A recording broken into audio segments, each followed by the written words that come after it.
innovative content, global audience. Good afternoon and welcome again to Real Talk with Claudine Dewberry from Taking Positive Steps. Today I'm joined by Nicola Perkins, who we're going to invite to join our conversation in a minute. But before we do that, I just want to point out some facts which will pave the way for why Nicola has joined us today.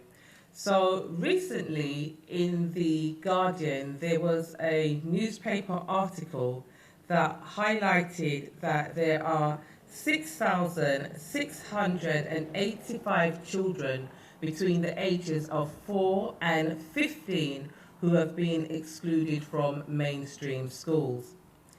Now, apart from that, we know that being excluded from schools means that you're no longer in mainstream school, but you're now in what they call the pupil referral unit. In my last show, I highlighted that a child who goes to school in the UK will cost between £4,000 and £6,000. That's a child who's in the primary school. A child who's in the secondary schools will cost us anything up to £8,000. However, a child who goes to the pupil referral unit or an alternative education provider will cost us about £16,000. Now, £16,000 is the minimum that it's going to cost us.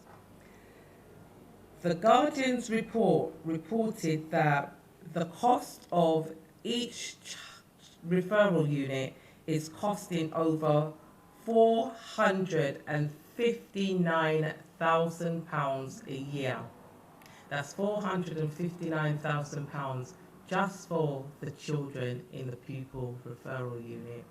Now, we know that the schools are challenged. We also know that there are some schools who are not best equipped to deal with children with challenging behaviour. Also, the schools have got children who've got educational health plans who are also not providing what they should provide for the children. Now, each child will come with an individual educational health plan, which is a legal document that the schools should be following. But many parents, and hopefully we'll have some of them on this show soon, will highlight the fact that their children have got educational health plans, but the schools are not following it. Now, once a child has been excluded from schools, they end up in a pupil referral unit or an alternative education provision.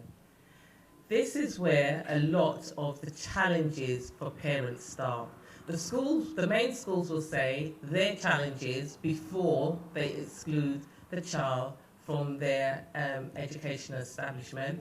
The parents and the families may say that their challenges began once the child was excluded from the mainstream education, because that mainstream education holds your child. It supposedly nurtures your child, and it supposedly has a lot more control over what's going on.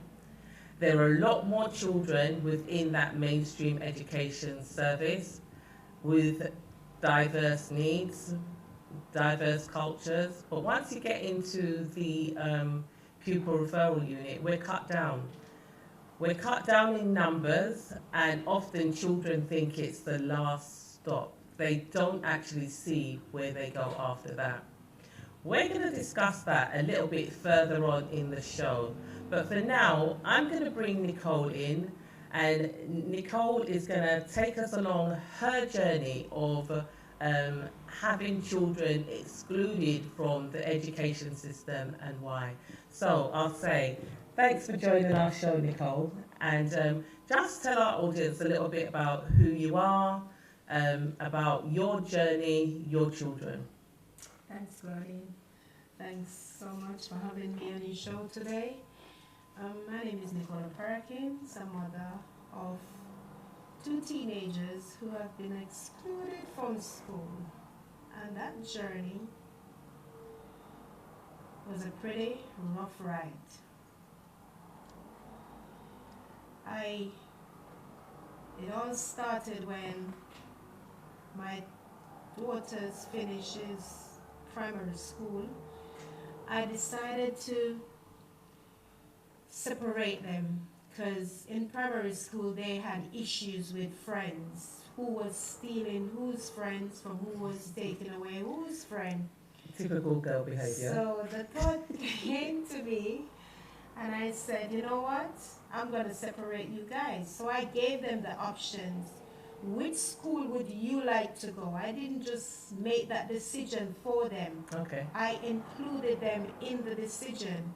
One chose to go to Aris Tottenham, and one chose to go to Great City. Both these schools are in the London Borough of Haringey, yes? Yes. Okay.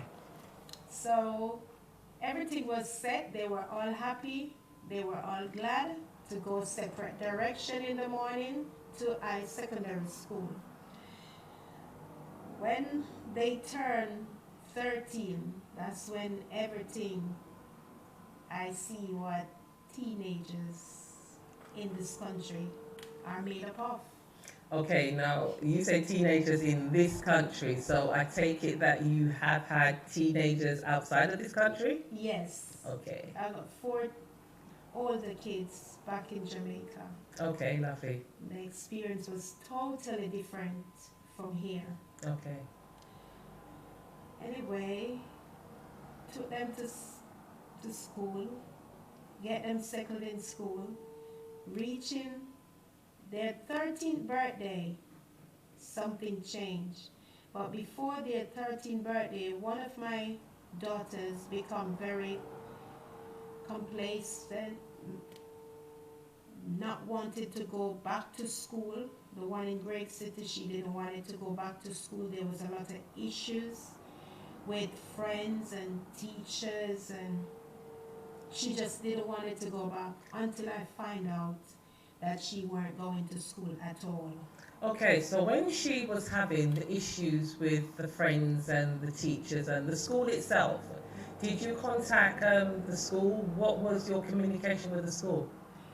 Yes, my husband and I contacted the school, and we made complaints of what our daughter was saying. There was meeting, we were in meeting. Okay. And story kept changing from my daughter to the school, where the fingers started to point at my daughter. So you're saying the school was pointing the fingers? Yes. Okay. They were pointing fingers at my daughter, saying she's the one who is not, how did they put it, friendly. Where friends are concerned, she was the one who was at fault. Okay, so the school was basically saying it was your daughter who was the problem, not Yes. necessarily the school or the other children. Yeah. Okay. So you did what? I tried to sort it out with the school and with my daughter.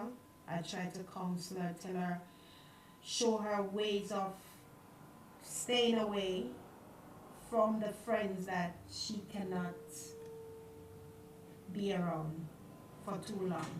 Okay. And is that because there was girl conflict between them? Or why is it that she was unable to be around them for too long? There was a lot of mix-up with social media. Okay. It all got to do with social media. Okay. Social media is Yes. the bane of a lot of parents' life, and Yes. we will be covering social media in upcoming programs. Yes. So your daughter and her friends had challenges with social media. Okay, and you've approached the school, and the school's basically saying the majority of the issue is down to your daughter. Yes. Okay. Yeah. So in October 2018, I find out that my daughter was missing from school. Well, in Jamaica, this is called school. But she was not present at school. Whenever she leave out for school, she ended up in Bruce Grove in the park, Okay. or behind Reeds Road during the daytime. So they were. So had the school informed you that your daughter was missing from school? How many times did the school contact you to say that she wasn't on the register, she didn't turn up? There was just text messages that Brittany weren't registered at school today, or somebody will see me. Not every time that the school will make that report to my to text through text messages. People who knows me, because I'm well known in Tottenham, and the twins are well known in Tottenham as well. So people on the street would see them in their uniform and tell me, "Did you know that your daughter is not at school?" Okay. Okay. So that's when I find out that many times I have to leave out the house, go on the road doing street sweep To find out where your daughter is. she is. Okay. In just turning 13, they went missing for the first time. What's missing? Explain to me what you mean when you say they went missing. They left the house and they left the house to go to Poundland. That's what they told me. Okay. And they didn't come back. Okay. How long were they missing for? They were missing for they were missing from 4:20. They left out the house, because I'm a mother like this. I always check the time. Mom, I'm going up the road. I'm going to Poundland. Can I go to Poundland? Can I go there? And I always check the time when they leave out. So it was 4:20 on the, I think it was the 8th of December. They went missing, and I didn't find them until the next day around 6:37. So your 13-year-old daughters, were missing from home for a whole 24 hours? Yes. Okay. Did you report them to the police? Yes, I did. Okay. And I went out searching for them in the early hours of the morning in park with torch, calling their names, because it's my first experience. Of children being missing? Yeah. Okay. When they were found in Bruce Grove, behind Asda Reed Road. Okay. Yeah, in a block of flats where they smoke and do all sorts. Okay, so from 4 o'clock in the afternoon, the previous day, until literally 6 o'clock, Yeah. these two teenagers had been missing, and you've now found them behind a block of flats in Reed Road. Yes. What was your response to them? Or how did they respond to seeing you? They were pretty comfortable where we found them, in the house that they were. Okay. Pretty preoccupied with what was going on around them. Mm-hmm. Oh, we couldn't get in contact with you, and we went to our auntie who just lived next door, but she didn't answer the door, but you know where you live. Okay, so is this an adult's house that they were in? Yes. So this adult felt it was okay to have your 13-year-old twins in their house for 24 hours and not inform you. Yes.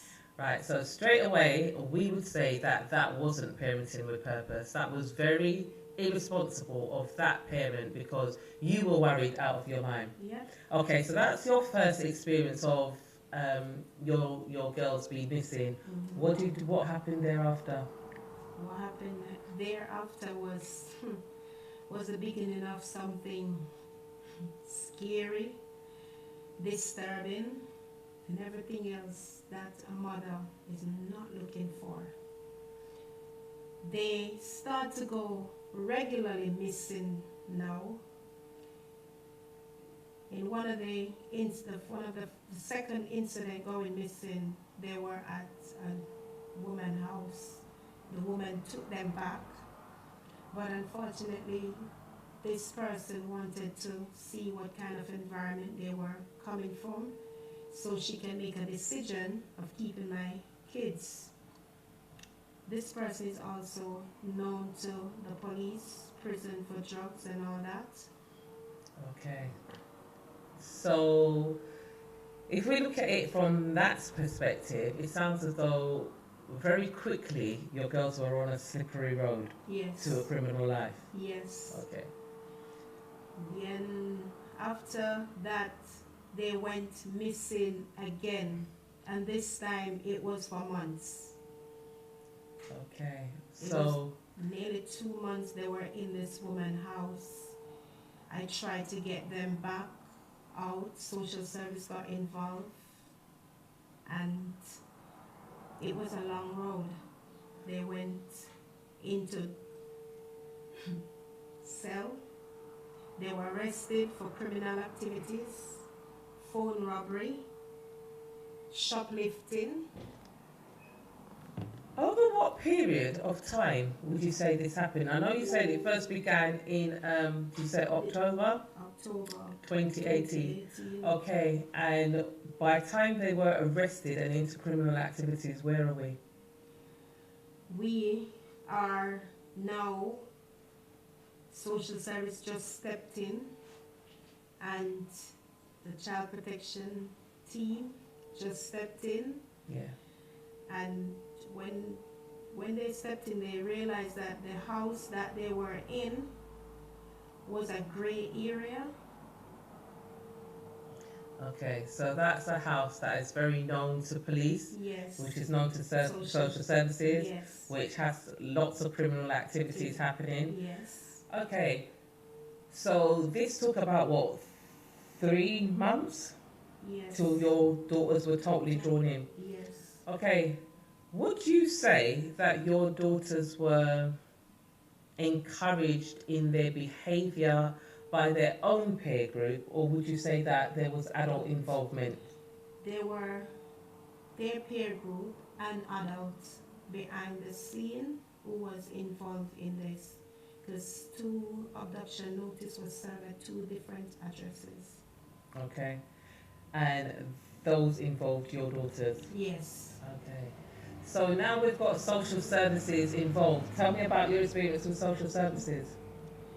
My experience with social services, I was known to them as a bad parent. I have no control over my children. The word that they used in their written statement was, I was an unfit mother. Okay, so social services have come into your home, Yeah. they've done an investigation, Yeah. or they're beginning an investigation, Yeah. and in their report they're reporting that you're an unfit mother, That's the word that is written. no control over your children, Yes. and this is all because the children are excluded. One of your children was excluded from school, Yes. and they've gone missing on several occasions, Yes. and they're involved in drugs, Yes. they're involved in fighting, Yes. they're involved in shoplifting, and they're now known to the criminal justice Robbery. system. Yeah. Okay, so they see you as unfit. Yes. What social services, what's their position now? Their position is that they went to the court, they got their legal team, and as you know, Claudine, you was the one who introduced me to a solicitor. So they haven't gone to the court yet, but that road was coming up quick and fast. Coming up, okay. Yeah. So let's explain a little bit to the viewers. I've known you for about 6 or 7 months now. Yes. Okay, and when I first met you, it was you had come to the Taking Positive Steps service. Yes. You'd come to one of our Parenting with Purpose drop-in Yes. sessions, and you had literally brought all the challenges that you were having with the schools, with your daughters, and with Yes. social services. Yes. And I think it's right to say that at the time we got involved, the most pressing point for us was social services wanting to remove your children from their home. Yes. So we weren't able then to deal with your exclusion, and we weren't able then to deal with the criminal activities No. and what we called them being groomed into gangs. Yes. but we had to basically pick up the battle of social services wanting to remove your twin daughters from their home. That was first and most. Yeah? Yes. Okay, so now you've got taking positive steps involved, and as you just said, we've introduced you to a solicitor because you've received several letters from the social services that says you need to get your own legal counsel because we're taking you to court, and what we're going to do is we're going to seek to remove your children from your home. Yes. Okay, so now tell us the rest of our journey. Well, my decision, as I approached Claudine with my decision stating that I'm going to separate my twins, one from this country to another, and as Claudine was on board, she agreed and said yes. Okay, now that wasn't a easy decision. No. I think it's right to say that we toed and froed with that decision for a while, Yes. because it's not easy to separate twins who have been together from birth and even before birth, because they're together in the womb. Okay, so it wasn't an easy decision, but after we looked at many options, and your bottom line was you was not going to have your children go into social services care.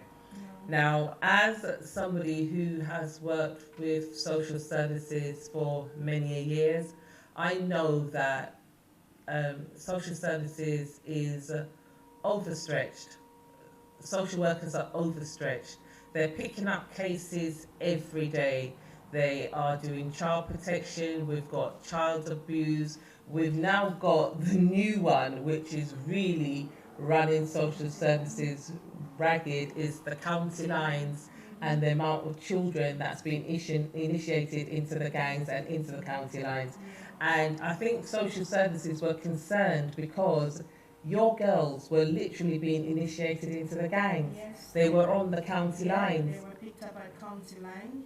And social services, I think this is why they were saying, for them, you were an unfit mother. But you would say that you'd literally done everything that you should have done. Social services may have also thought that you had no support, that there wasn't a team around you. Now, we would say that within the African Caribbean community, we are the team around our child. Yes. We are the team around our children. Yeah. The children belong in the community. Yes. However, we live within a society that doesn't totally understand that. No. I don't think that they totally understand that this child doesn't belong to you, Nicola Perkins. The child belongs within the community, within what we call the village. You've just said you've raised 4 other children in Jamaica? 3 other children in Jamaica. And I would say that the child rearing in Jamaica, the culture is very different to Village raise the children. the village raise the children, which is what we're trying to say we do in the UK. But social services saw it very different, and what they're saying was, you don't have enough support, so we are going to remove your children. Yes. And your position was, my children will not be removed into a system that you say is not fit for purpose. So we then went on a mission to split the twins. Yes. Easy decision? No, it wasn't. After sending my daughter away, I cried for nights. I cried for days. It pained my heart because I've never separated from my girls since they were born. It was always me and them. Yeah. Okay. So you took the decision to separate the girls. Yeah. Was that the one that had been excluded from school? No. The Okay. one that has been excluded is still here, and since the one that has not been excluded from school left the country, she's in a better position because there's no incident report, there's no police involvement, there's no social service back and forth. it's just easy riding since I've split them. Okay. Well, as you said, splitting the girls wasn't an easy decision. It was a very hard decision. And I'm going to assume not only was it a hard decision for you, but it was hard for the twin that was left behind. Yes. But the one that you have sent home to be with family, Yes. she seemed to be the stronger one, the one that was leading. She is. Okay, so she was basically leading her sister down the road of where she wanted to go. Yes. And it was either sending her home to your family, where she would be raised by the village, Yes. by culturally competent people, Yes. or allowing her to enter a system here, which you say you feared would fail her even more than social services says that you were failing her. Yes. Right, okay. So we've now got one twin in Jamaica. How's she doing? She's doing great. She's loving it. She's loving it. She's begging her sister to come leave the UK. And she's at school? Not yet, but she's about to go in school for September. Okay, so she left at a time where we couldn't get her into school at that time, so you had to wait, and she will go into school for the new term. Yes. And your daughter that's left behind, she is now a lot more settled. Yes. Has she changed the friends that she socialised with before the other sister went? Many of the friends, because they weren't her friends, they were the other sister friends. Okay, so they're not her friends, they were her sister's friends. So yes. those friends have fallen by the wayside. Yes. Okay. So, thank you so much. Enjoy my discussion, please do. And I see lots of people's got questions about your journey. But if you want to hear more about Nicola's journey and social services, do join us on the 17th of August at 639 High Road, Tottenham, where you can get to speak to Nicola, and she will be telling us a lot more in detail about her journey, about making the decision to separate her children and send them to individual schools. A journey that she thought would be easy for them. Unfortunately, separating them wasn't the answer. And then she will talk to you about her daughter being excluded from school, and also the fact that although communicating with the school and trying to be a parent that was on board, the school often blamed her daughter for their failings or their misgivings or whatever was going wrong, but they didn't choose to work with the Perkins family. What they chose to do was attribute blame, which is often the case in a lot of families, and a lot of parents find themselves battling with schools who want to attribute blame. Nicola will tell you about her journey with social services who came into her home after she had reported to the police on numerous occasions that her daughters were missing from home. Her daughters went missing just after their first 13th birthday. They went missing for 24 hours. This was what seemed to be easy for them. Very soon after that, they went missing again. And then very soon after that, they went missing for 2 months. Now, the places that they were being found were places which were known to the police. Even areas within Nicola's local housing, the daughters were being found. Areas which were known to the police.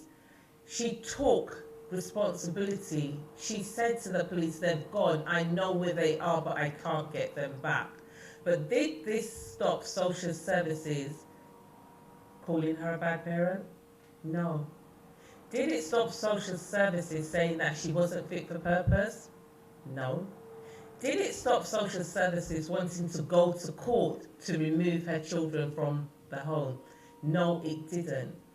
And what that meant was Nicola took drastic actions, because Nicola, by her very own words, says, we have a social services system that isn't fit for purpose, and I was not going to allow them to raise my children. I was not going to allow them to take my children out of the family home. So instead, what I'm going to do, I'm going to send one of my children home to be raised within my family, to be schooled within my family community, and to be raised by the village.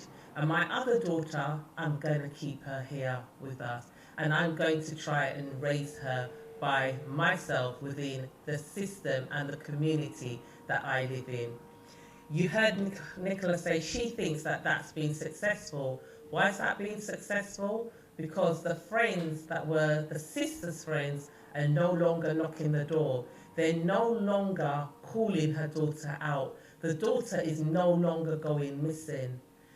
I would say we need to have culturally competent services that deals with our children and young people. We need to get social services to understand that it's not about removing the children into the corporate parenting world, because the corporate parenting world can't raise the children. It takes a village to raise a child. And when you've removed that child away from that family home, and that family has less say than they had before, because the government has removed all the say that you have. The government's given that say to the children. The government's watered down your authority, and the government's given more authority to the children. But social services seem to be under the impression that if we remove these children, we can do a better job. What makes them think this? What makes them think that that will be the case? As I said, on the 17th of August 2019, at 639 High Road, Tottenham, from 2 p.m. until 6 p.m. Come and hear from the professionals who are at the cutting edge. Come and hear from the professionals who are changing the conversation. Come and hear from parents like Nicola and others that I will introduce to you over the coming weeks about their journey with the system. And then you will better understand why it is necessary for culturally competent services, why we need your support to help us develop services that suit our children and our family. My name's Claudine Dewberry, taking positive steps, and this is Real Talk. Thank you very much.